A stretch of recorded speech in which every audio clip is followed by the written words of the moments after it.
ಇದರ ಅಂಗವಾಗಿ ನಮ್ಮ ವಿರುಕಪುತ್ರ ಶ್ರೀನಿವಾಸ್ ಸರ್ ಅವರು ಸಾಸಿವೆ ಓದಿನ ಮನೆ ಈ ಒಂದು ಕಾರ್ಯಕ್ರಮದ ಬಗ್ಗೆ ಒಂದೆರಡು ಹಿತನುಡಿಗಳನ್ನ ನೋಡಬೇಕು ಅಂತ ತಮ್ಮಲ್ಲಿ ಕೇಳ್ಕೊಳ್ತೇನೆ ಸರ್. ಒಂದು ಸಿನಿಮಾ ಶೂಟಿಂಗ್ ಮಾಡ್ತಾವ್ರೆ, ಸಾಸಿವೆ ಅಂತ ಹೇಳಿ. ಅದೇನಂದ್ರೆ ಸಾಹಿತ್ಯ ಮತ್ತು ಸಿನಿಮಾ ಸೇವೆಯನ್ನು ಶಾರ್ಟ್ ಆಗಿ ಸಾಸಿವೆ ಅಂತ ಇಟ್ಟಿದ್ದಾರೆ. ಅವ್ರಿಗೆ ಬೇರೆ ಯಾರು ಅಲ್ಲ, ರಮೇಶ್ ಅರವಿಂದ್ ಅವ್ರ ಜೊತೆಗೆ ಹೂಮಳೆ ಅಂತ ಹೇಳ್ಬಿಟ್ಟು ಒಂದು ಸಿನಿಮಾ ಮಾಡಿ ರಾಷ್ಟ್ರ ಪ್ರಶಸ್ತಿ ಪಡೆದಂಥ ನಿರ್ಮಾಪಕರು. ಅವ್ರೇನು ಸಣ್ಣ ವ್ಯಕ್ತಿ ಏನಲ್ಲ, ಅವರು ದೊಡ್ಡ ವ್ಯಕ್ತಿ, ಬಟ್ ಸಣ್ಣ ವ್ಯಕ್ತಿ ಥರ ಎಲ್ಲ ಕಡೆ ಓಡಾಡ್ಕೊಂಡಿದ್ದಾರೆ. ಅವ್ರಿಗೆ ಈ ವಯಸ್ಸಲ್ಲಿ 18ರ ಹುಡುಗನ ಉತ್ಸಾಹ ಬಂದಿದೆ. ನಾವಿಷ್ಟು ಜನ ಸೇರಿಕೊಂಡು ಅವ್ರಿಗೆ ಆ ಉತ್ಸಾಹಕ್ಕೆ ನೀರೇದು ಗೊಬ್ಬರ ಹಾಕಿ ಇನ್ನೊಂದಷ್ಟು ಉತ್ಸಾಹ ಹೆಚ್ಚಿಸ್ತಾ ಇದ್ದೀವಿ. ನೀವು ಚೆನ್ನಾಗಿರ್ಬೇಕು. ನೀವು ಏನೋ ಮಾಡ್ಬೇಕು ಅಂತ ಹೊರಟಿದ್ರಿ, ಏನು ಮಾಡ್ತಿದ್ರಿ ಅಂತ ಇದುವರೆಗೂ ನಮಗೆ ಕಂಪ್ಲೀಟಾಗಿ ಗೊತ್ತಿಲ್ಲ. ನಿಮ್ಮನ್ನು ನಾವು ಸುನೀಲ್ ಕುಮಾರ್ ದೇಸಾಯಿ ಅಂತ ಅಂದ್ಕೊಂಡ್ಬಿಟ್ಟಿದ್ದೀವಿ. ಅವರು ಹಂಗೆ ಬಂದ್ಬಿಟ್ಟು ಶೂಟಿಂಗ್ ಸ್ಪಾಟಿಗೆ ಬಂದ್ಬಿಟ್ಟು ಸ್ಕ್ರೀನ್ ಪ್ಲೇ ಬರೀತಾ ಇದ್ರಂತೆ. ಸೊ ನೀವು ಹಾಗೆ ಬಂದು ಇಲ್ಲೇ ಕೂತ್ಕೊಂಡು ಇಲ್ಲಿ ನಮಗೆ ಡೈಲಾಗ್ ಕೊಡ್ದೇನೆ ಆ್ಯಕ್ಟ್ ಮಾಡಿಸ್ತಾ ಇದ್ದೀರಿ, ಒಳ್ಳೇದಾಗಲಿ. ಸೊ ಈಗ ಇನ್ನೊಂದು ಸ್ವಲ್ಪ ಹೊತ್ತೇನಾದರೂ ನಾವು ಹಿಂಗೆ ಮುಂದುವರಿಸಿದ್ದೆ ಆದರೆ ಈ ಸಿನಿಮಾದ ವಿಲನ್ನು ಸಿದ್ಲಿಂಗಪ್ಪ ಅವರು ಮಚ್ಚೆತ್ಕೊಂಡ್ಬರ್ತಾರೆ. ಈಗ ಕೊಚ್ಚೋ ಸಿನಿಮಾಗಳು ಕಡಿಮೆ ಆಗಿರೋ ಹೊತ್ತಲ್ಲಿ ಸಿದ್ಲಿಂಗಪ್ಪ ಅವರ ಪಾತ್ರ ವಹಿಸಿ ಅನಾಹುತ ಆಗೋದು ಬೇಡ ಅಂತ ನಾನು ಇಲ್ಲಿ ನಿಲ್ಲಿಸ್ತಾ ಇದ್ದೀನಿ. ಧನ್ಯವಾದಗಳು ಸರ್. ಸಾಸಿವೆ ಮನೆಗೆ ಒಳ್ಳೆಯದಾಗಲಿ. ಹಾಂ ಹಾಂ ಹಾಂ ಓಕೆ, ಅದನ್ನು 36 ತಾಲೂಕಲ್ಲ. ಓಕೆ ಹಾಂ ಸರಿ, ಆಯಿತು. ನಾನು ಹೇಳ್ತೀನಿ ಬಿಡಿ, ನಾನು ಟೇಕ್ ಆಫ್ ಮಾಡ್ತೀನಿ ಬಿಡಿ ಸರ್. ಓಕೆ. ನಮ್ಮ ಕುಣಿಗಲ್ನ ಕನಸುಗಾರ ರವಿಚಂದ್ರನ್ ಅವರು, ದಿನೇಶ್ ಕುಮಾರ್, ಪ್ರೀತಿಯಿಂದ ಅವ್ರನ್ನ ಕರಿತೀನಿ. ಅವರು ಅಲ್ಲಿ ಓದಿನ ಮನೆ ಅಂತ ಶುರು ಮಾಡಿದರು. ಓದಿನ ಮನೆಗೆ ಮರುನಾಮಕರಣ ಸಾಸಿವೆ ಅಂತ ಹೇಳಿ ಸಾಹಿತ್ಯ ಸಿನಿಮಾ ಸೇವೆ ಅಂತ ಮಾಡಿ ಮರುನಾಮಕರಣ ಮಾಡ್ತಾ ಇದ್ವಿ. ಮತ್ತು ಕುಣಿಗಲ್ಲಿನ 36 ಗ್ರಾಮ ಪಂಚಾಯತ್ಗಳಲ್ಲೂ ಕೂಡ ಈ ಓದಿನ ಮನೆ ಒಂದು ಕಲ್ಚರ್ ಬಿಲ್ಡ್ ಆಗಲಿ ಅಂತ ಹೇಳ್ಬಿಟ್ಟು ಆಶಿಸ್ತಾ ಇದ್ದೀನಿ. ಈಗ ಅದೇ ರೀತಿ ಇಡೀ ಕರ್ನಾಟಕದಾದ್ಯಂತ ಕೂಡ ಈ ಥರದ್ದೊಂದು ಸಂಸ್ಕೃತಿ 5,000 ಚಿಲ್ಡ್ರೆ 5,956 ಗ್ರಾಮ ಪಂಚಾಯತ್ಗಳಲ್ಲಿ ಕೂಡ ಈ ಸಾಸಿವೆ ಮನೆ ಆಗಲಿ. ಅದು ನಮ್ಮ ಶ್ರೀಪದ್ ರಾಯರ ಕನಸು ಆಗಲಿ. ಅದು ಪುಸ್ತಕ ಸಂತೆಗೆ ಬೇರಾಗಲಿ. ಈಗ ಮೈಕು ದಿನೇಶ್ ಕುಮಾರ್ ಅವರ ಕೈಗೆ ಹೋಗ್ಲಿ. ಬನ್ನಿ ಸರ್.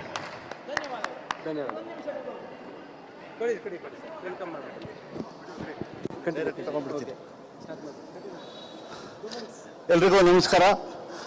ಒಂದು ಸಣ್ಣ ಪ್ರಯತ್ನವಾಗಿ ನಾವು ಕುಣಿಗಲ್ನಲ್ಲಿ ಯಾರ ಮನೆಯಲ್ಲೂ ಪುಸ್ತಕವನ್ನು ಓದಿ ನಂತರ ಆ ಪುಸ್ತಕಗಳನ್ನು ಇಟ್ಕೊಳ್ಳೋದಕ್ಕೂ ಆಗೋದಿಲ್ಲ, ಯಾರಿಗೂ ಕೊಡೋದಕ್ಕೂ ಓದಿನ ಮನೆ ಅನ್ನೋ ಒಂದು ಕಾನ್ಸೆಪ್ಟ್ ಮಾಡಿ ಇವತ್ತು ಕುಣಿಗಲ್ಲಲ್ಲಿ ನಡೀತಾ ಇದೆ.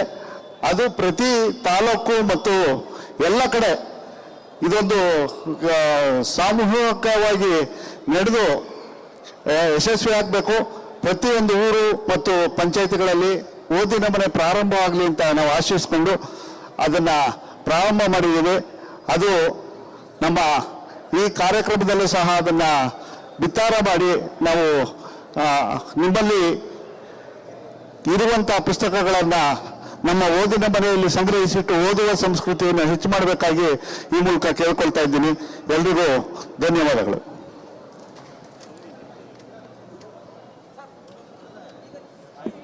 ಇಲ್ಲಿಗೆ ಮುಕ್ತಾಯವಾಗಿದೆ. ಗೋಷ್ಠಿ ಪ್ರಾರಂಭ ಆಗುತ್ತೆ, ದಯವಿಟ್ಟು ಸಹಕರಿಸಬೇಕು. ಅದೇ ಜಿಲ್ಲೆಯವರಾದಂಥ ಸರ್ ಈ ಒಂದು ಪುಸ್ತಕ ಸಂತೆ ಈ ಒಂದು ಉತ್ತಮವಾದಂಥ ಕಾರ್ಯಕ್ರಮಕ್ಕೆ ನಮ್ಮ ಜೊತೆ ಅವರು ಕೂಡ ಕೈ ಜೋಡಿಸಿದ್ದಾರೆ. ಈ ಒಂದು ಗೋಷ್ಠಿಯಲ್ಲಿ ಅವರು ಆಸೀನರಾಗಬೇಕು ಅಂತ ಹೇಳಿ ಕೇಳ್ಕೊತೇನೆ. ಹಾಗೆ ಕೃತಕ ಬುದ್ಧಿಮತ್ತೆ ಮತ್ತು ಸಾಹಿತ್ಯ ಸೃಷ್ಟಿ ಸಾಧಕ ಬಾಧಕಗಳು ಇದನ್ನ ಕುರಿತು ಮಧು ವೈಯನ್ನವರು ಗೋಷ್ಠಿಯನ್ನ ನಡೆಸ್ಕೊಡ್ತಾರೆ. ಅವರು ವೇದಿಕೆಗೆ ಆತ್ಮೀಯವಾಗಿ ಸ್ವಾಗತಿಸ್ತಾನೆ. ಹಾಗೆ ಕನ್ನಡ ಸಾಹಿತ್ಯ ಮತ್ತು ಯುವ ತಲೆಮಾರಿನ ಸಂಬಂಧಾಂತರಗಳು ಈ ಒಂದು ವಿಷಯವನ್ನು ಕುರಿತು ವಿಷಯ ಮಂಡಿಸಲಿದ್ದಾರೆ ಡಾಕ್ಟರ್ ಗಂಗಾಧರ ಕೊಡಲಿಯವರವರು. ದಯಮಾಡಿ ವೇದಿಕೆಗೆ ಬರಬೇಕು ಅಂತ ಕೇಳ್ಕೊತೇನೆ. ಹಾಗೂ ಈ ಒಂದು ಗೋಷ್ಠಿಯಲ್ಲಿ ಪ್ರತಿಕ್ರಿಯೆಯನ್ನು ನೀಡಲಿಕ್ಕೆ ಇರ್ತಕ್ಕಂಥವರು ಡಾಕ್ಟರ್ ಆರ್ತಿ ಪಟ್ರನ್ನವರವರು. ದಯಮಾಡಿ ವೇದಿಕೆಗೆ ಆಗಮಿಸಬೇಕು ಅಂತ ಕೇಳ್ಕೊತೇನೆ. ಹಾಗೆ ಡಾಕ್ಟರ್ ಬಸವರಾಜ್ ಬಲ್ಲೂರವರು ವೇದಿಕೆಗೆ ಆಗಮಿಸಬೇಕು. ಡಾಕ್ಟರ್ ಶಿವಶಂಕರ ಟೋಕರೆ ಅವರು ದಯಮಾಡಿ ವೇದಿಕೆಗೆ ಆಗಮಿಸಬೇಕು. ಸತ್ಯಮಂಗಲ ಮಹಾದೇವರವರು ವೇದಿಕೆಗೆ ಆಗಮಿಸಬೇಕು ಅಂತ ಕೇಳ್ಕೊತೇನೆ. ಧನ್ಯವಾದ. ಈಗ ಈ ಗೋಷ್ಠಿಯ ಎಲ್ಲ ಕವಿಗಳನ್ನ ವಿಮರ್ಶೆ ಮತ್ತೆ ಪ್ರತಿಕ್ರಿಯೆ ನೀಡ್ತಕ್ಕಂಥವನ್ನ ಸ್ವಾಗತಿಸಬೇಕು ಅಂತ ಹೇಳಿ ಶ್ರೀಮತಿ ನಾಗರತ್ನಮ್ಮ, ಉಪನ್ಯಾಸಕರು, ಸರ್ಕಾರಿ ಪದವಿ ಪೂರ್ವ ಕಾಲೇಜು ಹೆಬ್ಬೂರು, ಕೇಳ್ಕೊತಾನೆ.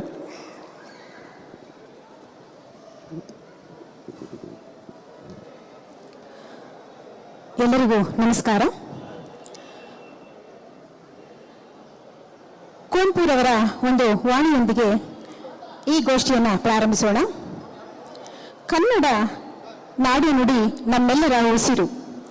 ಕನ್ನಡ ಮಾತೆಯನ್ನ ನೆನೆಯದ ದಿನವೇ ಇರುವುದಿಲ್ಲ. ಯಾಕಂದ್ರೆ ಪ್ರತಿನಿತ್ಯ ನಾವು ನುಡಿಯತಕ್ಕಂತಹ ಭಾಷೆ ಶ್ರೇಷ್ಠವಾದ ಭಾಷೆ ಕನ್ನಡ ಭಾಷೆ. ಕನ್ನಡ ಎಲೆ ಕಿವಿ ನಿಲ್ಲಿರುವುದು ಎಂತಕ್ಕಂತಹ ಆ ಕುವೆಂಪುರವರ ವಾಣಿ ಖಂಡಿತವಾಗಲೂ ಸತ್ಯ. ಅಂತಹ ಒಂದು ಕಾರ್ಯಕ್ರಮ ಕನ್ನಡದ ಪುಸ್ತಕ ಸಂತೆ ಈ ದಿನ ಇಲ್ಲಿ ಏರ್ಪಾಟಾಗಿದೆ. ಎಷ್ಟೆಲ್ಲ ಸಂಭ್ರಮಗಳಿಂದ ಪುಸ್ತಕಗಳನ್ನು ಕೊಂಡ್ಕೊಳ್ತಾ ಇದ್ದಾರೆ ಅಂದ್ರೆ ಪುಸ್ತಕಗಳಿಗೆ ಎಂದೂ ಸಾವಿಲ್ಲ ಅಂತಕ್ಕಂಥದ್ದು ನಮ್ಗೆ ಇದನ್ನು ನೋಡಿದ್ರೆ ಸಹ ಗೊತ್ತಾಗುತ್ತೆ. ಬಹುಶಃ ಒಂದು ಮಾತು ಹೇಳ್ತಾನೆ, the books will never disappear ಅಂತ.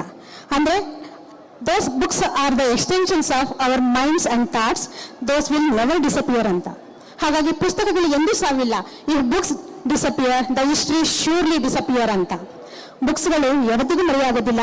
ಅಂತಹ ಪುಸ್ತಕಗಳನ್ನು ಮಾರ್ತಾ ಇರತಕ್ಕಂತಹ ಈ ಒಂದು ಮೇಳ ಆಕ್ಚುಲಿ ಡಿಸ್ಕೌಂಟ್ ಕೊಡ್ತಾ ಇದ್ದಾರೆ. ದಯವಿಟ್ಟು ಎಲ್ಲರೂ ನಿಮ್ಗೆ ಎಷ್ಟಾಗುತ್ತೋ ನಿಮ್ಗೆ ಯಾವ್ದು ಪುಸ್ತಕಗಳು ಬೇಕೋ ಕೊಂಡುಕೊಳ್ಳಿ ಅಂತ ಕೇಳ್ತಾ, ಈ ಪುಸ್ತಕ ಸಂಸ್ಕೃತಿ ಇಂದು ಮುಂದು ಈ ಗೋಷ್ಠಿಗೆ ಪುಸ್ತಕ ಮತ್ತು ಬದುಕು ಬದಲಾವಣೆ ಸಾಧ್ಯತೆಗಳು ಈ ಕುರಿತು ಮಾತನಾಡಲಿದ್ದಾರೆ ಡಾಕ್ಟರ್ ಸಿದ್ದರಾಮಯ್ಯ ಸರ್ ಅವರು.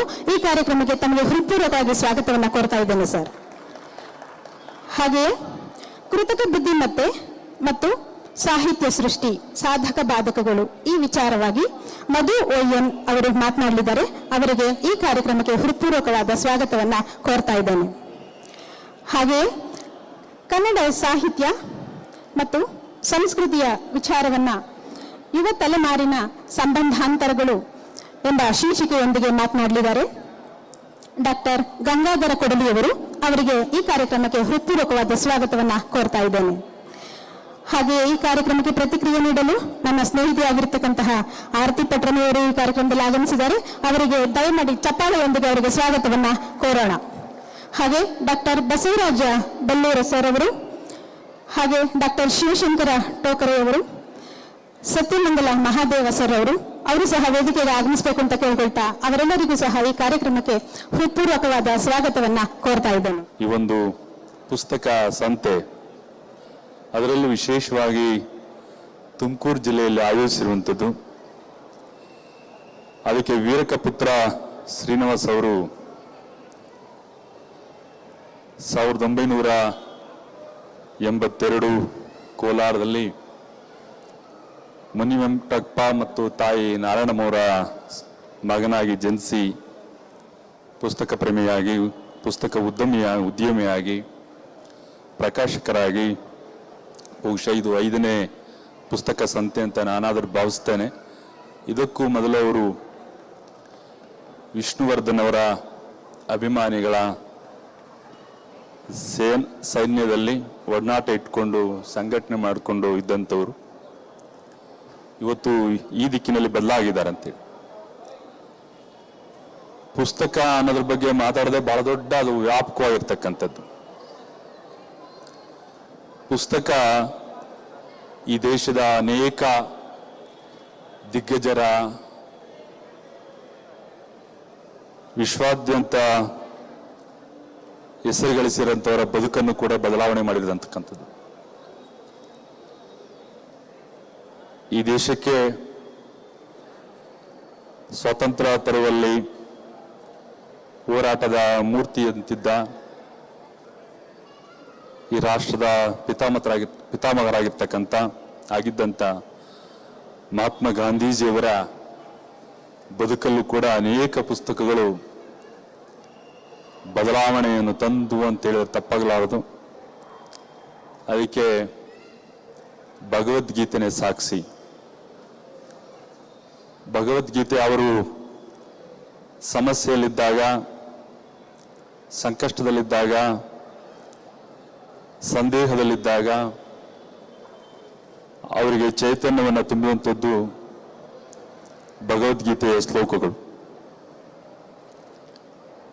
ಅವರು ದಕ್ಷಿಣ ಆಫ್ರಿಕಾದಿಂದ ಪ್ರವಾಸ ಮಾಡುವಂತಹ ಸಂದರ್ಭ ರಾತ್ರಿಯಲ್ಲಿ ಇಡೀ ರಾತ್ರಿಯಲ್ಲಿ ಜಾನ್ ರಸ್ಕಿನ್ ಅವರು ಬರೆದಂತಹ ಅಂಟು ದಿ ಲಾಸ್ಟ್ ಕೃತಿಯನ್ನು ಓದಿದಾಗ ಅವರಿಗೆ ಸರ್ವಧರ್ಮ ತತ್ವವನ್ನು ಅಳವಡಿಸ್ಕೋಬೇಕು ಅಂತಕ್ಕಂಥ ಚಿಂತನೆ ಬಂತು. ಅಷ್ಟೇ ಅಲ್ಲದೆ Leo Tolstoy the kingdom of God is with you, ಪ್ಲೋಟೋರವರ ಅಪಲಾಜಿ, ಹಾಗೆ ಡೇವಿಡ್ ಥೊರೋಡರವರ ಸಿವಿಲ್ ಡಿಸೊಬಿಡಿಯನ್ಸ್, ಬೈಬಲ್ನ ಸರ್ಮನ್ ಆನ್ ದಿ ಮೌಂಟ್, ಅನೇಕ ಕೃತಿಗಳು ಅವ್ರ ಮೇಲೆ ಪ್ರಭಾವ ಬೀರಿದಾಗ ಅವರು ಅಹಿಂಸೆ ಮತ್ತು ಸ್ವರಾಜ್ಯ ಅಂತಕ್ಕಂಥ ಪರಿಕಲ್ಪನೆಗಳು ಅವರಲ್ಲಿ ಮೊಳಕೆ ಹೊಡೀತು. ಸೊ ಹಾಗಾಗಿ ಪುಸ್ತಕಗಳ ಪ್ರಭಾವ ಎಷ್ಟು ಮಟ್ಟಿಗೆ ಇದೆ ಅಂತಕ್ಕಂಥದ್ದನ್ನು ನಾವು ಯೋಚನೆ ಮಾಡಬೇಕಾಗತ್ತೆ. ಅಷ್ಟೇ ಅಲ್ಲ, ನಮ್ಮ ಕವಿಗಳಲ್ಲಿ ಅತ್ಯಂತ ಶ್ರೇಷ್ಠ ಕವಿಯಾಗಿರ್ತಕ್ಕಂಥ, ನಮ್ಮ ಹೆಮ್ಮೆಯ ಕವಿಯಾಗಿರ್ತಕ್ಕಂಥ, ರಾಷ್ಟ್ರ ಕವಿಯಾದಂಥ, ಪ್ರಪ್ರಥಮ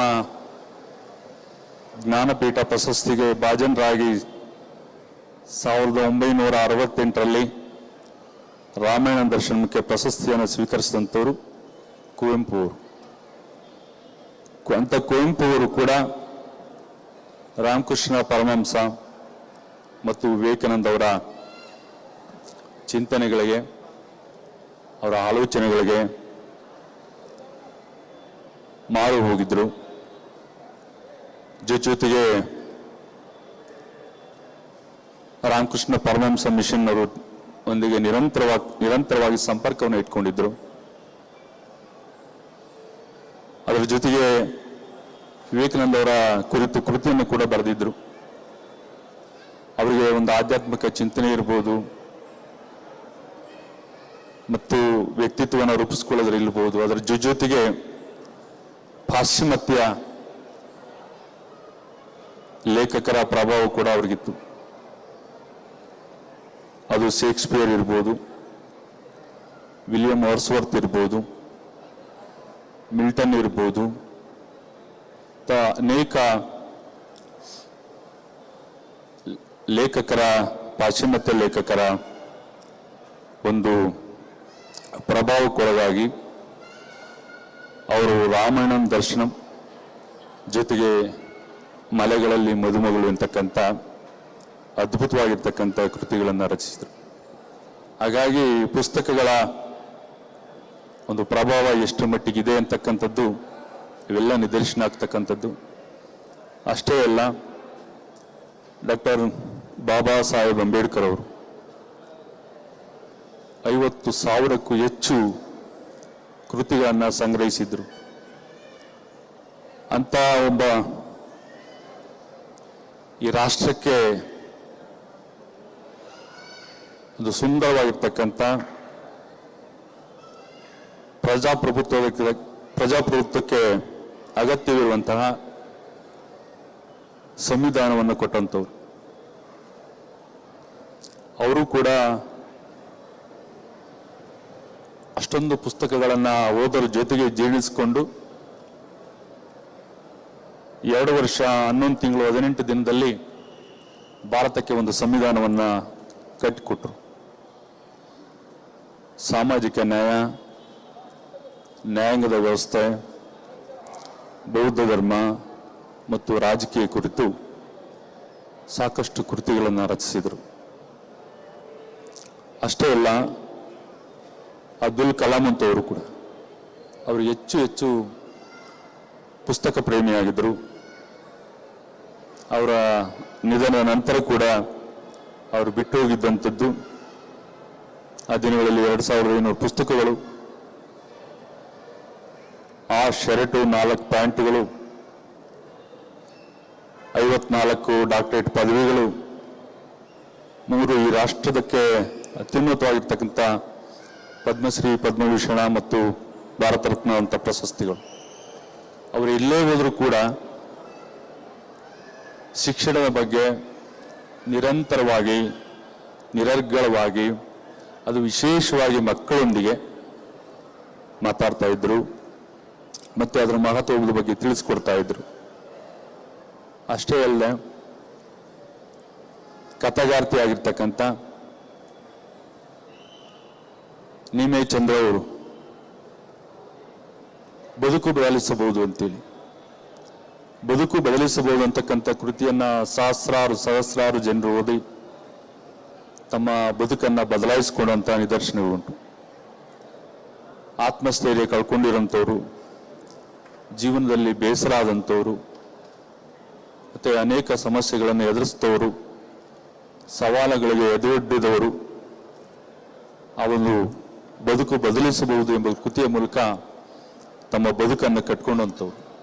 ಹೀಗೆ ಪುಸ್ತಕಗಳು ಎಂಥವರ ಬದುಕನ್ನು ಕೂಡ ಬದಲಾಯಿಸುವಂತಹ ಶಕ್ತಿ ಇದೆ ಅಂತೇಳಿ. ಅಷ್ಟೇ ಅಲ್ಲ, ನೆಲ್ಸನ್ ಮಂಡೇಲಾ ಅವರು ಕೂಡ ಗಾಂಧೀಜಿಯವರ ಕೃತಿಗಳಿಗೆ ಅವರ ಒಂದು ತತ್ವಗಳನ್ನು, ಆದರ್ಶಗಳಿಗೆ ಮಾರು ಹೋಗೋದ್ರ ಜೊತೆಗೆ 27 ವರ್ಷಗಳ ಕಾಲ ಸುದೀರ್ಘವಾಗಿರ್ತಕ್ಕಂಥ ಜೈಲುವಾಸದಲ್ಲಿ ಊಟ ಮತ್ತು ನಿದ್ರೆಯನ್ನ ಬಿಟ್ಟು ಉಳಿದಂಥ ಎಲ್ಲ ಸಮಯವನ್ನು ಕೂಡ ಅಧ್ಯಯನ ಮಾಡಲಿಕ್ಕೆ ಮೀಸಲಾಗಿಟ್ಟಂಥವ್ರು. ಅವರು ಕೊನೆಗೊಂದ್ಸರಿ ಹೇಳ್ತಾರೆ, education is the most powerful weapon which you can use to change the world ಅಂತ. ಶಿಕ್ಷಣ ಅಂತಕ್ಕಂಥದ್ದು ಬಹುದೊಡ್ಡ ಆಯುಧ. ಅದು ನಾವು ಸರಿಯಾಗಿ ಬಳಸ್ಕೊಂಡಿದ್ದೆ ಆದರೆ ಈ ಪ್ರಪಂಚವನ್ನೇ ಬದಲಿಸಬಹುದು ಅಂತೇಳಿ. ಆ ನಿಟ್ಟಿನಲ್ಲಿ ಬಹಳಷ್ಟು ಜನರು ನಮಗೆ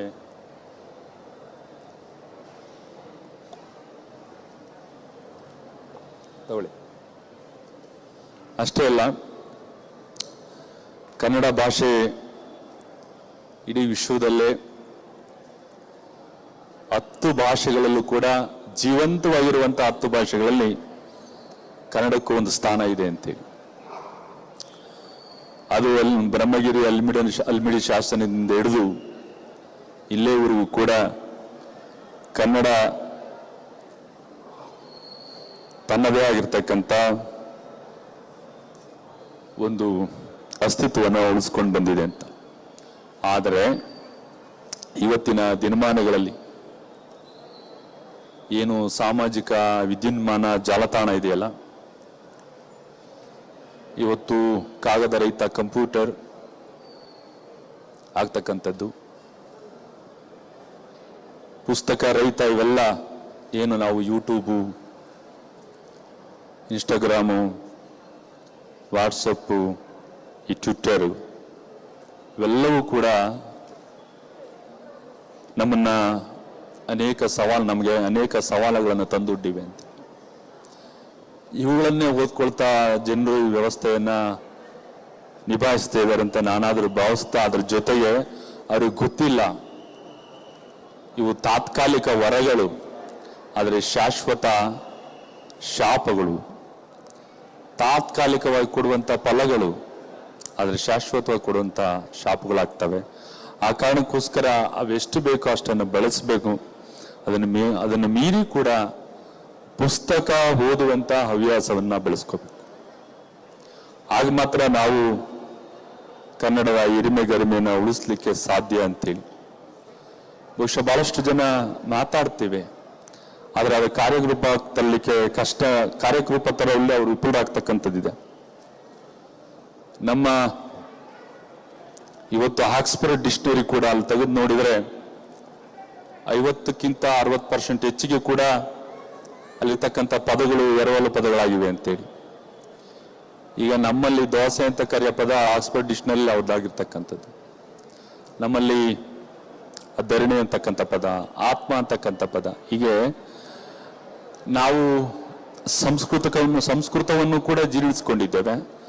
ಆದರೆ ಕನ್ನಡದ ಮೂಲಕ ಸಂಸ್ಕೃತ ಕೂಡ ಇವತ್ತು ಉಸಿರಾಡ್ತಾ ಇದೆ. ವೇದಿಕೆಯ ಮೇಲೆ ನಿನ್ನೊಡನೆ ಈಗಾಗಲೇ ವಿಷಯ ಮಂಡನೆ ಮಾಡತಕ್ಕಂಥ ಎಲ್ಲ ವಿದ್ವಾಂಸರೇ ಹಾಗೂ ಇಲ್ಲಿರ್ತಕ್ಕಂಥ ಎಲ್ಲ ನನ್ನ ಬಂಧು ಬಾಂಧವರೇ, ನನಗೆ ಬರುವಾಗ ಈಗಾಗಲೇ ಹೇಳಿದರು 15 ನಿಮಿಷಕ್ಕಿಂತ ಮತ್ತೆ 10 ನಿಮಿಷ ಇಳಿಸಿದ್ದಾರೆ. ಇದು ಗೋಷ್ಠಿ ಕೊನೆ ಇರತಕ್ಕಂಥದ್ದು. ಇರಲಿ, ಅಷ್ಟರಲ್ಲೇ ನಾನು ಮುಗಿಸ್ಲಿಕ್ಕೆ ಪ್ರಯತ್ನ ಪಡ್ತೀನಿ. ನನಗೆ ಕೊಟ್ಟಿರ್ತಕ್ಕಂಥ ವಿಷಯ ಕನ್ನಡ ಸಾಹಿತ್ಯ ಮತ್ತು ಯುವ ತಲೆಮಾರಿನ ಸಂಬಂಧಗಳು. ಇದು ಭಾಷಣ ಮಾಡುವಂಥ ವಿಷಯ ಅಲ್ಲ, ಇದು ಚರ್ಚೆ ಮಾಡುವಂಥ, ಚಿಂತನೆ ಮಾಡುವಂಥ ಒಂದು ವಿಷಯ ಇದಾಗಿದೆ. ಒಂದು ಮಾತನ್ನು ಹೇಳ್ತಾರೆ, ಭಾಷೆ ಸತ್ತರೆ ಒಂದು ಜನಾಂಗ ಸಾಯುತ್ತದೆ, ಸಾಹಿತ್ಯ ಸತ್ತರೆ ಅದರ ಅಸ್ತಿತ್ವವೇ ಸಾಯುತ್ತದೆ ಎಂಬ ಮಾತು ಕೇವಲ ಭಾವನಾತ್ಮಕವಲ್ಲ, ಉದ್ಗಾರವಲ್ಲ, ಒಂದು ಸಾಂಸ್ಕೃತಿಕ ಸತ್ಯ ಎಂಬತಕ್ಕಂಥ ಮಾತನ್ನು ನಾನು ಹೇಳಲಿಕ್ಕೆ ಬರ್ತೀನಿ. ಇಂದು ನಾವು ಚರ್ಚಿಸಬೇಕಾದ ವಿಷಯ ಕೇವಲ ಕನ್ನಡ ಸಾಹಿತ್ಯ ಮತ್ತು ಯುವಜನ ತಲೆಮಾನ ಸಂಬಂಧವೆಂಬುದಲ್ಲ. ಅದು ಕನ್ನಡದ ಭವಿಷ್ಯದ ಕರ್ನಾಟಕ ಸಾಂಸ್ಕೃತಿಕ ಅಸ್ತಿತ್ವ ಮತ್ತು ಜ್ಞಾನ ಪರಂಪರೆಯ ನಿರಂತರ ಪ್ರಶ್ನೆಯಾಗಿದೆ. ಇಂದಿನ ಯುವಜನತೆ ತಂತ್ರಜ್ಞಾನದ ಯುಗದಲ್ಲಿ, ಈಗ ಮಾತಾಡಿದವಲ್ಲ AI ಬಗ್ಗೆ ನಾವೆಲ್ಲ ಕೇಳ್ಕೊಂಡಿದ್ದೀವಲ್ಲ, ಅವರ ಕೈಯಲ್ಲಿ ಪುಸ್ತಕಕ್ಕಿಂತ ಮೊಬೈಲ್ ಇದೆ, ಪತ್ರಿಕೆಗಿಂತ ಸ್ಕ್ರೀನ್ ಪ್ಲೇ ಇದೆ, ಗ್ರಂಥಾಲಯಕ್ಕಿಂತ ಗೂಗಲ್ ಇದೆ. ಈ ಸಂದರ್ಭದಲ್ಲಿ ಕನ್ನಡ ಸಾಹಿತ್ಯದ ಸ್ಥಾನವೇನು, ಯುವ ತಲೆಮಾರಿನೊಂದಿಗೆ ಅದರ ಸಂಬಂಧ ಹೇಗಿದೆ, ಅದು ಕ್ಷೀಣಿಸುತ್ತದೆಯೇ ಅಥವಾ ಹೊಸ ರೂಪದಲ್ಲಿ ಬೆಳೆಯುತ್ತದೆ ಎಂಬ ಪ್ರಶ್ನೆಗಳನ್ನು ನಾವು ಗಂಭೀರವಾಗಿ ಪರಿಶೀಲಿಸಬೇಕಾಗಿದೆ.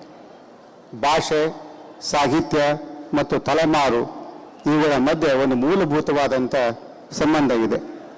ಭಾಷೆ ಕೇವಲ ಸಂವಹನ ಸಾಧನವಲ್ಲ, ಅದು ಒಂದು ಜನಾಂಗದ ಅನುಭವ, ಜ್ಞಾನ, ಸ್ಮೃತಿ, ಭಾವನೆ ಮತ್ತು ಚಿಂತನೆಯ ಒಂದು ಭಂಡಾರವಾಗಿದೆ. ಸಾಹಿತ್ಯವೆಂದರೆ ಆ ಭಾಷೆಯ ಕೇವಲ ಸಂವಹನದ ಭಾಷೆಯ ಸೃಜನಾತ್ಮಕ ಅಭಿವ್ಯಕ್ತಿ. ತಲೆಮಾರು ಎಂದರೆ ಕೇವಲ ವಯೋಮಾನದ ಗುಂಪಲ್ಲ, ಅದು ತನ್ನದೇ ಆದ ಕಾಲಪ್ರಜ್ಞೆ, ಕನಸು, ಆತಂಕ, ಸವಾಲು, ಮೌಲ್ಯಗಳನ್ನು ಹೊಂದಿರುವ ಮಾನವ ಸಮುದಾಯ. ಈ ಮೂರು ಪರಸ್ಪರ ಸಂಬಂಧ ಹೊಂದಿವೆ. ಆ ಸಂಬಂಧವನ್ನು ಹೇಳುವುದಾದರೆ ಭಾಷೆ ತಲೆಮಾರಿಗೆ ಅಭಿವ್ಯಕ್ತಿ ನೀಡುತ್ತದೆ, ಸಾಹಿತ್ಯ ತಲೆಮಾರಿಗೆ ದಿಕ್ಕು ನೀಡುತ್ತದೆ, ತಲೆಮಾರು ಭಾಷೆ ಮತ್ತು ಸಾಹಿತ್ಯಕ್ಕೆ ಹೊಸ ಜೀವ ತುಂಬುತ್ತದೆ. ಹೀಗಾಗಿ ಯುವ ತಲೆಮಾರಿನ ಜನಾಂಗವು ಸಾಹಿತ್ಯ ಮ್ಯೂಸಿಯಂ ಅಂತ ವಸ್ತುವಾಗಿದೆ. ಕಾರಣ ಸಾಹಿತ್ಯವಿಲ್ಲದ ಯುವಜನತೆ ಬೇರು ಕಳೆದುಕೊಂಡ ಮರದಂತಾಗಿದೆ. ಕನ್ನಡದ ಸಾಹಿತ್ಯ ಪರಂಪರೆ ನಾವು ಅವಲೋಕಿಸಿದಾಗ ಸಾವಿರಾರು ವರ್ಷಗಳ ಸಾಂಸ್ಕೃತಿಕ ಯಾನವನ್ನು ಅಲ್ಲಿ ನಾವು ಕಾಣ್ಬೋದು. ಕನ್ನಡ ಸಾಹಿತ್ಯವು ಭಾರತದ ಅತ್ಯಂತ ಪ್ರಾಚೀನ ಮತ್ತು ಸಮೃದ್ಧ ಸಾಹಿತ್ಯ ಪರಂಪರೆಯಲ್ಲಿ ಒಂದಾಗಿದೆ ಎಂಬತಕ್ಕದ್ದನ್ನು ನಾವು ಈಗಾಗಲೇ ಅರ್ಥಕೊಂಡಿದ್ದೇವೆ. ಆದಿಕಾಲದ ಪಂಪ, ರನ್ನ, ಜನ್ನ ಕನ್ನಡ ಸಾಹಿತ್ಯಕ್ಕೆ ಒಂದು ಅಡಿಪಾಯವನ್ನು ಹಾಕಿದರೆ, ಭಕ್ತಿ ಸಾಹಿತ್ಯದ ಬಸವಣ್ಣ, ಅಕ್ಕಮಹಾದೇವಿ, ಅಲ್ಲಮಪ್ರಭು, ಕನಕದಾಸರು ಸಾಹಿತ್ಯವನ್ನು ಜನಸಾಮಾನ್ಯರೆಡೆಗೆ ಕರೆತಂದದ್ದು. ಮತ್ತು ನವೋದಯದ ಸಂದರ್ಭದಲ್ಲಿ BM ಶ್ರೀ, ಕುವೆಂಪು, ಶಿವರಾಮ್ ಕಾರಂತ್, ಮಾಸ್ತಿ ಅಯ್ಯಂಗಾರ್ ಇಂಥದವರು ಎಲ್ಲೂ ಕೂಡ ಕನ್ನಡದ ಚಿಂತನಾ ಕ್ರಮಗಳನ್ನು ಅವರು ವಿಸ್ತರಿಸ್ತಾರೆ. ಹಾಗೆ ನವ್ಯ ದಲಿತದಲ್ಲಿ ನಾವು ಹೋದಾಗ ಅನಂತಮೂರ್ತಿಯವರು, ಲಂಕೇಶ್ ಅವರು, ದೇವನೂರು ಮಹಾದೇವರು, ಸಿದ್ದಲಿಂಗ ಮುಂತಾದವರು ಹೊಸ ಸಾಮಾಜಿಕ ಪ್ರಶ್ನೆಗಳನ್ನು ಎತ್ತಿದರು. ಹಾಗೆ ಸಮಕಾಲೀನ ಸಾಹಿತ್ಯದ ಈ ಸಂದರ್ಭದಲ್ಲಿ ಇಂದು ಪರಿಸರ, ಮಹಿಳಾ ಪ್ರಶ್ನೆಗಳು, ನಗರ ಜೀವನ, ತಂತ್ರಜ್ಞಾನ, ವಲಸೆ ಜಾಗತೀಕರಣ ಮೊದಲಾದ ವಿಷಯಗಳು ಸಾಹಿತ್ಯದ ಕೇಂದ್ರವಾಗಿವೆ. ಈ ಸಂಪೂರ್ಣ ಪರಂಪರೆ ಯುವಜನತೆಗೆ ಕೇವಲ ಭೂತಕಾಲವಲ್ಲ, ಅದು ಅವರ ಬೌದ್ಧಿಕ ಮತ್ತು ಸಾಂಸ್ಕೃತಿಕ ಸಂಪತ್ತು. ಇಂದಿನ ಯುವ ತಲೆಮಾರು ಒಂದು ಸಮಾಜಶಾಸ್ತ್ರೀಯ ಅಧ್ಯಯನದಲ್ಲಿ ನಾವು ನೋಡೋದಾದರೆ ಇಂದಿನ ಯುವ ಜನತೆ ಹಿಂದಿನ ಯಾವ ತಲೆಮಾರಿಗಿಂತಲೂ ವಿಭಿನ್ನವಾಗಿದೆ. ಅದರ ಜೀವನ ಕೇಂದ್ರಗಳು ಇತ್ತೀಚಿನ ತಂತ್ರಜ್ಞಾನ ಬೆಳವಣಿಗೆಯಿಂದಾಗಿ ಡಿಜಿಟಲ್ ಜಗತ್ತು, ಸಾಮಾಜಿಕ ಜಾಲತಾಣಗಳು, ಕೃತಕ ಬುದ್ಧಿಮತ್ತೆ, ಜಾಗತಿಕ ಉದ್ಯೋಗ ಮಾರುಕಟ್ಟೆ, ಬಹುಭಾಷಿಕ ಪರಿಸರ, ವೇಗದ ಮಾಹಿತಿ ಪ್ರವಾಹ. ಯಾಕೆಂದರೆ ಅವರಿಗೆ ಸಮಯ ಕಡಿಮೆ ಇದೆ, ಗಮನದ ಅವಧಿಯೂ ಕಡಿಮೆಯಾಗಿದೆ. ಆ ಕಾರಣದಿಂದ ಜ್ಞಾನಕ್ಕೆ ಪ್ರವೇಶದ ಅವಕಾಶ ಅಪಾರ. ಇದು ಸವಾಲು ಕೂಡ ಹೌದು, ಅವಕಾಶವೂ ಕೂಡ ಹೌದು ಎಂಬತಕ್ಕಂಥ ಅಂಶವನ್ನು ನಾನು ಹೇಳಲಿಕ್ಕೆ ಪಡ್ತೇನೆ. ಕನ್ನಡ ಸಾಹಿತ್ಯದಿಂದ ಯುವಜನತೆ ದೂರವಾಗುತ್ತಿದ್ದಾರೆ ಎಂಬ ಕಾರಣಗಳು ಬಹಳ ದೂರಾಗಿ ನಮ್ಮ ಮುಂದೆ ಕಾಣ್ತವೆ. ಆದರೆ ಪ್ರಶ್ನೆ ಇದಲ್ಲ, ಯುವಜನತೆ ಸಾಹಿತ್ಯದಿಂದ ದೂರವಾಗಿದೆಯೇ ಅಥವಾ ಸಾಹಿತ್ಯ ಯುವಜನತೆಯ ಬಳಿಗೆ ಹೋಗಿಲ್ಲವೇ ಎಂಬ ಪ್ರಶ್ನೆಗಳನ್ನು ನಾವಿಲ್ಲಿ ಕೇಳಿಕೊಳ್ಳಬೇಕಾಗಿದೆ. ಆ ಎಲ್ಲ ಕೆಲ ಕಾರಣಗಳನ್ನು ನಾವು ನೋಡಿದಾಗ ನಮ್ಮ ಶಿಕ್ಷಣ ವ್ಯವಸ್ಥೆ ಸಾಹಿತ್ಯವನ್ನು ನೋಡುವ ಬದಲು ಅದು ಕೇವಲ ಪರೀಕ್ಷಾ ವಿಷಯವನ್ನಾಗಿ ಮಾತ್ರ ಪಟ್ಟೀಕರಿಸಿ ನಮ್ಮ ಮುಂದೆ ಇಡ್ತಾ ಇದೆ. ಆಮೇಲೆ ಆಸ್ವಾದನೆಯ ಬದಲು ಕಂಠಪಾಠಕ್ಕೆ ಒತ್ತನ್ನು ನೀಡುವಂಥದ್ದಾಗಿದೆ. ಗ್ರಂಥಾಲಯದ ಬಳಕೆ ತುಂಬ ಕಡಿಮೆಯಾಗಿದೆ. ಉದ್ಯೋಗ ಕೇಂದ್ರಿತ ಶಿಕ್ಷಣ ಆಗಿ ಕಲಾತ್ಮಕ ವಿಷಯಗಳ ಬಗ್ಗೆ ಗಮನವೂ ಕೂಡ ಇಲ್ಲದಾಗಿದೆ. ಉದ್ಯೋಗ ಕೇಂದ್ರಿತ ಶಿಕ್ಷಣದಿಂದ ಭಾಷೆಗಿಂತ ತಾಂತ್ರಿಕ ಕೌಶಲ್ಯಗಳಿಗೆ ಹೆಚ್ಚು ಆದ್ಯತೆ, ಜೊತೆಗೆ ಡಿಜಿಟಲ್ ವ್ಯಸನ, ಸಣ್ಣ ವಿಡಿಯೋಗಳ ಜಗತ್ತಿನಲ್ಲಿ ಅದು ಈಗ ದೀರ್ಘವಾಗಿದೆ. ಸಾಹಿತ್ಯದ ಪ್ರಸ್ತುತೀಕರಣ ಯುವ ಜನತೆಯ ಭಾಷೆಯಲ್ಲಿ ಸಾಹಿತ್ಯವನ್ನು ತಲುಪಿಸುವ ಪ್ರಯತ್ನಗಳು ಇನ್ನೂ ನಮ್ಮಿಂದ ಪೂರ್ಣ ಪ್ರಮಾಣದಲ್ಲಿ ಆಗಿಲ್ಲವೆಂಬುದನ್ನು ನಾವು ಅರಿತುಕೊಳ್ಳಬೇಕಾಗಿದೆ. ಕನ್ನಡದ ಸಾಹಿತ್ಯದ ಮೇಲೆ ಜಾಗತೀಕರಣದ ಪ್ರಭಾವ, LPG ಎಫೆಕ್ಟ್ ಬಹಳ ನಿರಂತರವಾಗಿ, ಕಾಲ ಅಂದ್ರೆ ಹಾಗೆ, ಕಾಲದ ಬದುಕು ಅಂದರೆ ಕಾಲದ ಹಂಗಿನಲ್ಲಿ ಇರುತ್ತೆ, ಕಾಲ ಅದನ್ನು ಆಳುತ್ತೆ. ಅದರ ಪರಿಣಾಮವಾಗಿ ಈ ಸಾಹಿತ್ಯವೂ ಹೌದು, ಭಾಷೆಯೂ ಹೌದು, ನಮ್ಮ ಜನಜೀವನವು ಎಲ್ಲವೂ ಕೂಡ ಇದರ ಹಿಂದೆಯೇ ಓಡ್ತಕ್ಕಂಥದ್ದು. ಇದು ಒಂದು 2 ಎಜ್ಜಿನ ಕತ್ತಿ ಇದ್ದಂಗೆ, ದ್ವಿಮುಖ ಕತ್ತಿ ಇದ್ದಂಗೆ. ಇಲ್ಲಿ ಕೆಲವು ಧನಾತ್ಮಕಗಳ ಚಿಂತನೆಗಳಾದರೆ ಕನ್ನಡ ಕೃತಿಗಳು ವಿಶ್ವಮಟ್ಟಕ್ಕೆ ತಲುಪಿದ್ದಾವೆ, ಅನುವಾದಗಳ ಅವಕಾಶ ಹೆಚ್ಚಾಗಿದೆ, ಜಾಗತೀಕರಣ ಚಿಂತನೆಗಳೊಂದಿಗೆ ಸಂವಾದ ಸಾಧ್ಯವಾಗಿದೆ. ಇನ್ನು ನೆಗೆಟಿವ್ ಸೈಡ್ ನಾವು ನೋಡಬೇಕಾದ್ರೆ ಇಂಗ್ಲಿಷ್ ಪ್ರಾಬಲ್ಯ ಹೆಚ್ಚಾಗಿದೆ, ಸ್ಥಳೀಯ ಭಾಷೆಗಳ ಮೇಲೆ ಒತ್ತಡವೂ ಜಾಸ್ತಿಯಾಗಿದೆ, ಸಾಂಸ್ಕೃತಿಕ ಏಕರೂಪೀಕರಣ ಅಪಾಯ ಎದುರಾಗಿದೆ. ಇದು ಗ್ಲೋಬಲೈಸೇಷನ್ ಎಫೆಕ್ಟ್ ಕೂಡ. ಇದರ ಇತಿಹಾಸ ಏನು ಹೇಳುತ್ತೆ ಅಂದರೆ, ಬಲಿಷ್ಠ ಭಾಷೆಗಳು ಜಾಗತೀಕರಣದಿಂದ ನಾಶವಾಗುವುದಿಲ್ಲ, ಅವು ರೂಪಾಂತರಗೊಳ್ಳುತ್ತವೆ. ಈ ಸಂದರ್ಭದಲ್ಲಿ ಕನ್ನಡ ಭಾಷೆಯನ್ನು ನಾವು ನೋಡುವ ದೃಷ್ಟಿಕೋನ ಇದಾಗಬೇಕು. ಅವು ನಾಶ ಆಗೋದಿಲ್ಲ, ಅದಕ್ಕೆ ಅವು ರೂಪಾಂತರಗೊಳ್ಳುತ್ತವೆ. ಅದಕ್ಕೆ ಸಮೃದ್ಧವಾಗಿ ಅಡಿಪಾಯ ಇರುವ ಭಾಷೆಯನ್ನು ಕಟ್ಟಿಕೊಡುವ ಸಂದರ್ಭ ಇದು ಬಂದಿದೆ. ಒಂದು ಕಾಲದಲ್ಲಿ ಕನ್ನಡ ಸಾಹಿತ್ಯದ ಮುದ್ರಣ ಕ್ರಾಂತಿ ಇಂದು ಡಿಜಿಟಲ್ ಜ್ಞಾನ ಹೊಸ ಕ್ರಾಂತಿಯನ್ನು ತಂದಿದೆ. ಈ ಪುಸ್ತಕಗಳು, ಆಡಿಯೋ ಪುಸ್ತಕಗಳು, ಯೂಟ್ಯೂಬ್ಗಳು, ಸಾಹಿತ್ಯ ಚಾನೆಲ್ಗಳು ಇವೆಲ್ಲ ಕನ್ನಡ ಸಾಹಿತ್ಯದ ಹೊಸ ಮಾಧ್ಯಮಗಳಾಗಿವೆ. ಅದನ್ನು ಹೇಗೆ ಬೆಳೆಸುತ್ತವೆ ಎಂಬುದೇ ನಮ್ಮ ಮುಂದಿನ ಪ್ರಶ್ನೆಯಾಗಿದೆ. ಯುವ ಜನತೆ ಒಂದು ಸಾಮಾನ್ಯ ಪ್ರಶ್ನೆ ಏನು ಕೇಳ್ತಾರೆ, ಕನ್ನಡ ಕಲಿತರೆ ಪ್ರಯೋಜನವೇನು? ಇದು ಪ್ರಶ್ನೆ ಸರಿಯೇ ತಪ್ಪೇ ಅಂತಕ್ಕಂಥ ನಮ್ಮ ಮುಂದಿನ ಒಂದು ದೊಡ್ಡ ಪ್ರಶ್ನೆ ಇದು. ಹಾಗಾದರೆ ಇಲ್ಲಿ ಬೇಕಾಗಿರೋದು ಕನ್ನಡದ ಮೂಲಕ ಯಾವ ಅವಕಾಶಗಳನ್ನು ಸೃಷ್ಟಿಸಬಹುದು ಎಂತಕ್ಕಂಥದ್ದು ನಮ್ಮಷ್ಟಿಗೆ ನಾವೇ ಕೇಳ್ತಕ್ಕಂಥ ಪ್ರಶ್ನೆ ಇದಾಗಿದೆ. ಇಂದಿನ ಆ ಹಿನ್ನೆಲೆಯಲ್ಲಿ ನೋಡಿದಾಗ, ಹೊಸ ಅವಕಾಶಗಳನ್ನು ಸೃಷ್ಟಿಸುವ ಹಿನ್ನೆಲೆಯಲ್ಲಿ ಇದನ್ನು ವಿಸ್ತರಿಸಿದಾಗ ಪತ್ರಿಕೋದ್ಯಮ, ಚಿತ್ರರಂಗ ಮತ್ತು ವಿಶೇಷವಾಗಿ ಅನುವಾದಗಳಲ್ಲಿ ವಿಷಯ ರಚನೆ ಮತ್ತು ಡಿಜಿಟಲ್ ಪ್ರಕಾಶನ ಈ ಎಲ್ಲ ಕ್ಷೇತ್ರಗಳಲ್ಲಿ ಕನ್ನಡವನ್ನು ನಾವು ಇನ್ನು ಮುಂದೆ ಬೆಳೆಸಬೇಕಾಗಿದೆ. ಹಾಗಾಗಿ ಕನ್ನಡ ಸಾಹಿತ್ಯವನ್ನು ಒಂದು ಗುರುತಿನ ರಾಜಕಾರಣವಾಗಿ ನಾವು ನೋಡಿದಾಗ ಭಾಷೆ ಕೇವಲ ಸಂವಹನವಲ್ಲ, ಅದು ಅಸ್ತಿತ್ವ. ಅದು ಗುರುತು, ಅದು ಸ್ವಾಭಿಮಾನ. ಕನ್ನಡ ಸಾಹಿತ್ಯವು ಕರ್ನಾಟಕದ ಸಾಂಸ್ಕೃತಿಕ ಏಕತೆಯನ್ನು ನಿರ್ಮಿಸಿದೆ. ಆದರೆ ಭಾಷಾ ಪ್ರೀತಿ ಎಂದರೆ ಇತರ ಭಾಷೆಗಳ ದ್ವೇಷವಲ್ಲ, ನಿಜವಾದ ಕನ್ನಡದ ಪ್ರೇಮ. ಕನ್ನಡವನ್ನು ಪ್ರೀತಿಸುವುದು, ಇತರ ಭಾಷೆಗಳನ್ನು ಗೌರವಿಸುವುದು, ಬಹುಭಾಷಿಕತೆಯನ್ನು ಸ್ವೀಕರಿಸುವುದೇ ಆಗಿದೆ. ಹಾಗಾಗಿ ಯುವ ತಲೆಮಾರಿಗೆ ಕನ್ನಡ ಸಾಹಿತ್ಯ ಏಕೆ ಅಗತ್ಯ ಎಂಬ ಚಿಂತನೆಗಳನ್ನು ನಾವು ಮುಂದಿಟ್ಟುಕೊಂಡಾಗ ಅವು ಮಾನವೀಯ ಸಂವೇದನೆಗಾಗಿ ಸಾಹಿತ್ಯ ಮನುಷ್ಯನನ್ನು ಮನುಷ್ಯನನ್ನಾಗಿಸುತ್ತದೆ. ಸಮಯದ ಅಭಾವದಿಂದ ನಾನು ಎಕ್ಸ್ಪ್ಲೇನ್ಗೆ ಹೋಗ್ತಾ ಬರೀ ಅಂಶವಾರ ಮಾತ್ರ ಹೇಳ್ತಾ ಇದ್ದೀನಿ. ವಿಮರ್ಶಾತ್ಮಕ ಚಿಂತನೆಗಾಗಿ ಸಾಹಿತ್ಯ ಪ್ರಶ್ನೆ ಕೇಳಲು ಕಲಿಸುತ್ತದೆ. ಸಾಂಸ್ಕೃತಿಕ ನಿರಂತರಿಗಾಗಿ ಬೇರುಗಳನ್ನು ಮರೆಯದಂತೆ ಮಾಡುತ್ತದೆ. ಸೃಜನಶೀಲತೆಗಾಗಿ ಹೊಸ ಕಲ್ಪನೆಗಳನ್ನು ಹುಟ್ಟುಹಾಕುತ್ತದೆ. ಮಾನಸಿಕ ಉದ್ಯೋಗಕ್ಕಾಗಿ ಓದುವ ಆತ್ಮಸಂವಾದದ ಅವಕಾಶವನ್ನು ನೀಡುತ್ತದೆ. ಹೀಗಾಗಿ ಈ ಮುಂದಿನ ಕ್ರಮದಲ್ಲಿ ಹಾಗಾದರೆ ನಾವು ಏನು ಮಾಡಬೇಕು ಅಂತಕ್ಕಂಥ ಅನೇಕ ಪ್ರಶ್ನೆಗಳು ಈ ಕನ್ನಡ ಭಾಷೆಯನ್ನು ಕಟ್ಟುವ ಈ ಕಾಲ ಸಂದರ್ಭದಲ್ಲಿ ಈಗಾಗಲೇ ಆರ್ಟಿಫಿಷಿಯಲ್ ಇಂಟೆಲಿಜೆಂಟ್ ಇರ್ಬೋದು, ಎಲ್ಲ ಡಿಜಿಟಲ್ ಮೀಡಿಯಾಗಳ ಸಂದರ್ಭದಲ್ಲಿ ಸೃಜನಶೀಲತೆಯನ್ನು ಕಾಪಾಡಿಕೊಳ್ಳುವ ಬಗೆ ಹೇಗೆ, ಕನ್ನಡವನ್ನು ನಮ್ಮ ಮಟ್ಟಿಗೆ ನಾವು ಮರೆತಾಗ ನಮ್ಮ ಮುಂದಿನ ಮಕ್ಕಳು ಕನ್ನಡದ ಮೂಲಾಗ್ರವಾದ ಅರಿವೇ ಇಲ್ಲದಿದ್ದಾಗ ಇದು ಹೇಗೆ ಸಾಧ್ಯ ಎಂಬತಕ್ಕಂಥ ಚಿಂತನೆಗಳು ಇರುತ್ತೆ. ಹಾಗಾಗಿ ಈಗ ಸಮಯ ಆಗಿದೆ, ಕೊಟ್ಟು 10 ನಿಮಿಷ. ಒಂದು ಕುವೆಂಪು ಅವರ ಮಾತನ್ನು ನಾನು ಹೇಳಲಿಕ್ಕೆ ಇಷ್ಟಪಡ್ತೇನೆ. ಕುವೆಂಪು ಅವರು ಹೇಳಿದ್ದಾರೆ, ಬಾರಿಸು ಕನ್ನಡ ಡಿಂಡಿಮವ ಎಂದು.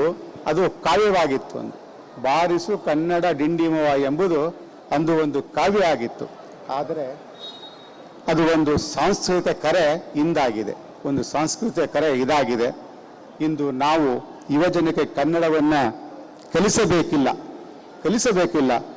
ಕನ್ನಡದ ಮೂಲಕ ಜಗತ್ತನ್ನು ಗೆಲ್ಲಬಹುದು ಎಂಬ ಆತ್ಮವಿಶ್ವಾಸವನ್ನು ತುಂಬಬೇಕಿದೆ. ಭಾಷೆ ಉಳಿದರೆ ಸಾಹಿತ್ಯ ಉಳಿಯುತ್ತದೆ, ಸಾಹಿತ್ಯ ಉಳಿದರೆ ಸಂಸ್ಕೃತಿ ಉಳಿಯುತ್ತದೆ, ಸಂಸ್ಕೃತಿ ಉಳಿದರೆ ಸಮಾಜ ಉಳಿಯುತ್ತದೆ. ಆದ್ದರಿಂದ ಕನ್ನಡ ಸಾಹಿತ್ಯ ಮತ್ತು ಯುವ ತಲೆಮಾರಿನ ಸಂಬಂಧವು ಕೇವಲ ಸಾಹಿತ್ಯಿಕ ಪ್ರಶ್ನೆಯಲ್ಲ, ಅದು ನಮ್ಮ ಭವಿಷ್ಯದ ಪ್ರಶ್ನೆಯಾಗಿದೆ. ಯುವಜನತೆ ಕನ್ನಡ ಸಾಹಿತ್ಯದ ವಾರಸುದಾರರು ಮಾತ್ರವಲ್ಲ, ಅದರ ಮುಂದಿನ ಸೃಷ್ಟಿಕರ್ತರೂ ಆಗಿದ್ದಾರೆ ಎಂಬತಕ್ಕಂಥ ಆಶಯದೊಂದಿಗೆ ನನ್ನ ಮಾತುಗಳನ್ನು ಇಲ್ಲಿಗೆ ಮುಗಿಸುತ್ತೇನೆ. ಈ ಅವಕಾಶಕ್ಕಾಗಿ ಎಲ್ಲರಿಗೂ ವಂದಿಸಿ ನನ್ನ ಮಾತುಗಳನ್ನು ಮುಗಿಸ್ತೇನೆ. ಧನ್ಯವಾದಗಳು ಸರ್. ಇಂದಿನ ದಿನಮಾನಗಳಲ್ಲಿ ವೃತ್ತಿ ಆಧಾರಿತ ಶಿಕ್ಷಣ ಸಾಹಿತ್ಯ ಆಧಾರಿತ ಮಹತ್ವವನ್ನು ಎಷ್ಟು ಕಳ್ಕೊಂಡಿದೆ, ಅದರ ಹರಿವು ನಮ್ಗೆ ಹೇಗೆ ಬೇಕು ಅಂತಕ್ಕಂಥದ್ರ ಬಗ್ಗೆ ತಿಳಿಸ್ಕೊಟ್ಟಂತ ಡಾಕ್ಟರ್ ಗಂಗಾಧರ ಕೊಡಲಿಯವರವರಿಗೆ ಧನ್ಯವಾದಗಳು. ಈಗ ಈ ಗೋಷ್ಠಿಯನ್ನು ಕುರಿತು ಗೋಷ್ಠಿಯ ಎಲ್ಲ ಮಂಡಿಸಿದ ವಿಷಯಗಳ ಪ್ರತಿಕ್ರಿಯೆಯನ್ನು ನೀಡಬೇಕು ಅಂತ ಹೇಳಿ ಡಾಕ್ಟರ್ ಆರ್ತಿ ಪಟ್ರಮೆ ಅವರನ್ನ ಕೇಳ್ಕೊತೀನಿ. ಸಮಯ ಕಡಿಮೆ ಇರೋದ್ರಿಂದ ದಯಮಾಡಿ ಬೇಗ ಮುಗಿಸ್ಕೊಡಿ. ಎಲ್ರಿಗೂ ನಮಸ್ಕಾರ.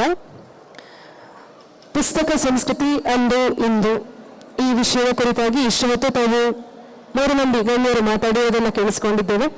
ಡಾಕ್ಟರ್ ಸಿದ್ದರಾಮಯ್ಯ ಅವರು ಪುಸ್ತಕ ಮತ್ತು ಬದುಕು ಎನ್ನುವ ವಿಷಯದ ಕುರಿತು ಮಾತನಾಡಿದರೆ, ಮಧು ವೈಎಂ ಅವರು ಕೃತಕ ಬುದ್ಧಿಮತ್ತೆ ಮತ್ತು ಸಾಹಿತ್ಯ ಸೃಷ್ಟಿ ಇದರ ಕುರಿತಾಗಿ ಮಾತಾಡಿದ್ದಾರೆ. ಹಾಗೆ ಡಾಕ್ಟರ್ ಗಂಗಾಧರ್ ಅವರು ಕನ್ನಡ ಸಾಹಿತ್ಯ ಮತ್ತು ಯುವ ತಲೆಮಾರು ಇವುಗಳ ಸಂಬಂಧ ಹೇಗೆ ಬದಲಾಗುತ್ತಾ ಇದೆ ಅಂತ ಅನ್ನೋದರ ಕುರಿತಾಗಿ ಮಾತಾಡಿದ್ದಾರೆ. ಎಲ್ಲರೂ ಕೂಡ ಅವರವರಿಗೆ ಕೊಟ್ಟಂತಹ ವಿಷಯಗಳನ್ನು ಬಹಳ ಸೂಕ್ತವಾಗಿ ಯಾವೆಲ್ಲ ಅಂಶಗಳನ್ನು ಗಮನದಲ್ಲಿಟ್ಕೊಂಡು ಹೇಳಬೇಕು ಅದನ್ನೆಲ್ಲವನ್ನು ಕೂಡ ಖಂಡಿತವಾಗಿ ಹೇಳಿದ್ದಾರೆ.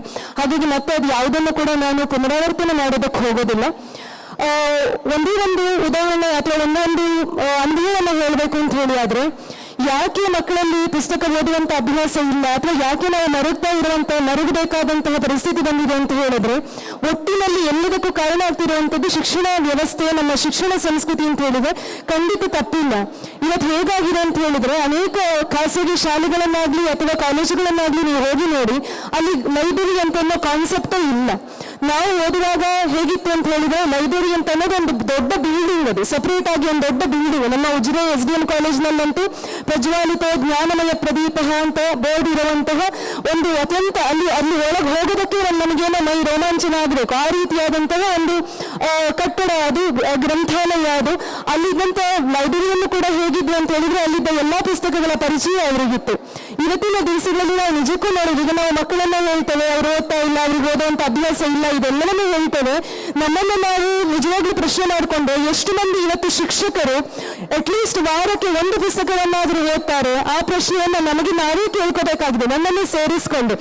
ಏನಾಗ್ತಾ ಇದೆ ಅಂತ ಹೇಳಿದ್ರೆ ಸ್ಟಾಫ್ ರೂಮ್ ನಲ್ಲಿ ಕೂತ್ಕೊಂಡು ಯಾರಾದ್ರೂ ಟೀಚರ್ಸ್ ಪುಸ್ತಕವನ್ನ ಓದ್ತಾ ಇದ್ದಾರೆ ಅಂತ ಹೇಳಿ ಅಂದ್ರೆ ನೋಡುವವರ ಕಣ್ಣಿಗೆ ಅವರು ಸಮಯ ಹಾಳು ಮಾಡ್ತಾ ಇದ್ದಾರೆ, ಕಾಲೇಜಿನ ಕೆಲಸಗಳಲ್ಲಿ ತೊಡಗಿಸಿಕೊಳ್ತಾ ಇಲ್ಲ ಅಂತ ಅನ್ನಿಸ್ತದೆ.